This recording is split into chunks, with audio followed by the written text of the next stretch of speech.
নমস্কার, আমি শ্রী শুভব্রত ভারতী জ্যোতিষ জ্ঞান কেন্দ্র থেকে কথা বলছি। ঠিক আছে, তো এখানে একটা জন্ম ছক আছে বা জন্মকুণ্ডলী আছে। এখানে আমি কর্মের যে বিচার সেটা নিয়ে আজকে আলোচনা হবে। ঠিক আছে, তো কর্মের বিচার করতে গেলে সবচেয়ে আগে দু তিনটে ব্যাপার মাথায় রাখতে হবে। একটা ব্যাপার হচ্ছে লগ্ন কোথায় বসে আছে সেটা খুব ইম্পর্টেন্ট, এবং লগ্নের যে নক্ষত্র সেটাও খুব ইম্পর্টেন্ট।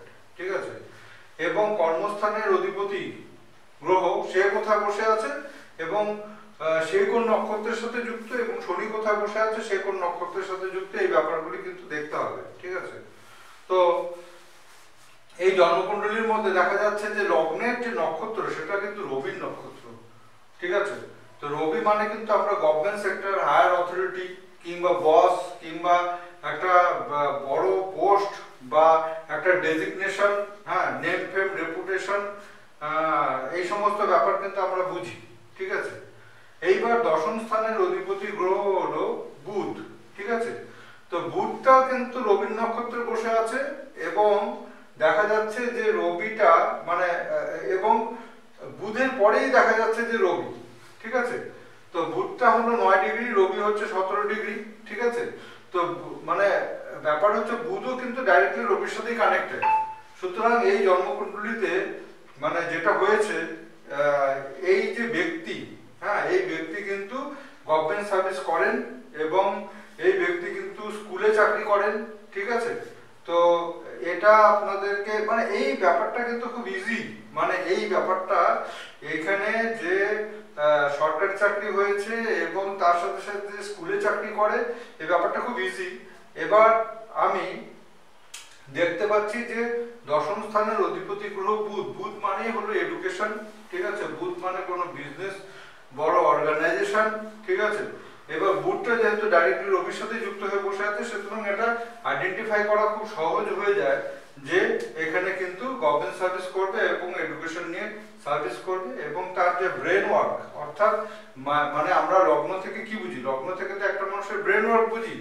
তো লগ্নের অধিপতি গ্রহ হচ্ছে বৃহস্পতি। ঠিক আছে, সেই বৃহস্পতিটা দ্বাদশে বসে আছে কেতুর সাথে যুক্ত হয়ে, তার মানে এর মধ্যে একটু স্পিরিচুয়াল মেন্টালিটি থাকবে। এবং লগ্নের যে নক্ষত্র সেটা হলো রবির নক্ষত্র। রবির নক্ষত্রতে কি হয়, রবির নক্ষত্রে দেখা যায় যে এদের পার্সোনালিটি খুব হাই হয়। ঠিক আছে, এরা প্রচন্ড ভাবে মানে কাজ বা কাজের প্রতি ফোকাস এদের বেশি থাকে। কাজের প্রতি ফোকাস মানে নিজে কাজ করে একটা উচ্চ শিখরে ওঠার প্রতি যে ফোকাস, সেটা কিন্তু এদের মধ্যে ভীষণভাবে লক্ষ্য করা যায়। ঠিক আছে, তাই রবি মানে হচ্ছে একটা গুড ম্যানেজমেন্ট পাওয়ার এবং একটা ডোমিনেটিং একটা নেচার, এবং রবি মানে হচ্ছে নিজের সিদ্ধান্ত নিয়ে সমস্ত রকম কাজ করা, অন্যের সিদ্ধান্তে এরা মাথা ঘামায় না। ঠিক আছে, অন্য যদি কেউ কিছু সাজেশনও দেয় তবুও সেই সাজেশন না শুনে ফাইনাল ডিসিশন যেটা হবে সেটা নিজের ডিসিশন হবে। ঠিক আছে, কিন্তু রবির মধ্যে যেটা একটা ব্যাপার থাকে, একটু অহংকার বোধ কাজ করে এদের মধ্যে, সেন্টিমেন্টাল নেচার কাজ করে। সেন্টিমেন্টাল নেচার মানে কেউ কোনো কথা বললে কথাটা হুট করে গায়ে লাগিয়ে মানে গায়ে গায়ে মাখিয়ে নেয়। ঠিক আছে, এটা করে সেন্টিমেন্টাল নেচার। তো এরকম একটা রবির কিন্তু মানে লগ্নের যে নক্ষত্র সেটা কিন্তু একটা ক্যারেক্টার আইডেন্টিফাই করার একটা মেন রাস্তা।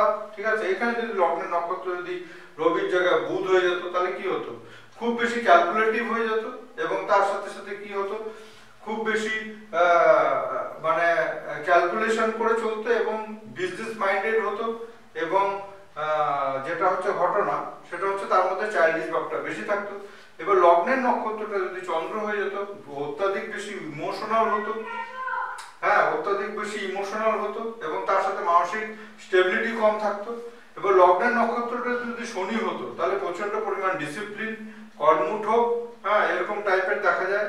এবং মানে রবি যেমন রবির মধ্যে যে একটা ক্যারেক্টার থাকে যে অনেস্টি ক্যারেক্টার, অর্থাৎ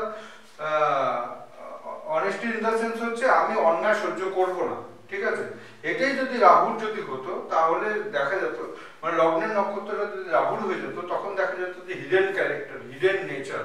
ঠিক আছে, অর্থাৎ অন্যায় যে করছে তাকে হয়তো সাপোর্ট দিয়ে দিল।